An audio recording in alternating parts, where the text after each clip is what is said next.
তো প্রিয় বন্ধুরা, এই যে আমার সাথে একজন ভাই দেখা করতে আসছে। আপনি কোন জায়গা থেকে আছেন ভাই? সালাবিলা থেকে এসেছি। সালাবিলে থেকে আসছে। তো উনিও ভিডিও বানায়, ওনার চ্যানেলে রিচ এঙ্গেজমেন্ট ভিউটিউব ভালোই আমি দেখলাম, ইনশাল্লাহ কোনো টেনশন নাই। কিন্তু ওনার একটা সমস্যা আছে, মানে কি উনি নিয়ম নীতি গাইডলাইন কোনো কিছুই জানে না।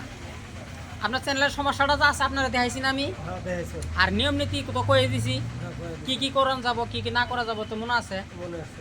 তো এই জিনিসগুলো আপনি মানি চলবেন, মানি না চলে ফেসবুকে বেকার ভাই টাইম পাস করে লাভ নাই। বাড়িতে যাই হেরি কাজ কাম করি খানগা বউ বিড়ি নিয়ে উড়ি বালা। যদি নিয়ম নীতি না মানতে পারবেন তাহলে বেকার ফেসবুকে উড়ে বেড়া করেন না। তো কথা হলো এটা। তো ফেসবুকের নিয়ম নীতি মানলে আপনি 2 টাকা ইনকাম করতে পারবেন। তো আমি যেভাবে আপনারা কয়ে দিছি ওইভাবে ভিডিও বানায় যাবেন। তো সবাই পাশে থাকবেন, ভাইজানকে একটু সবাই সাপোর্ট করবেন। গরিব দুঃখীয়া মানুষ সবাই একটা মনের ভিতরে আশা থাকে, ভালোভাবে চলার জন্য আগ্রহী থাকে যে আমিও একটু ভালোভাবে চলবো, একটা উন্নতভাবে চলবো, বিলাসবহুলভাবে চলবো, সবাই থাকে। তো সবাই একটু সাপোর্ট করবেন আর কি। ধন্যবাদ।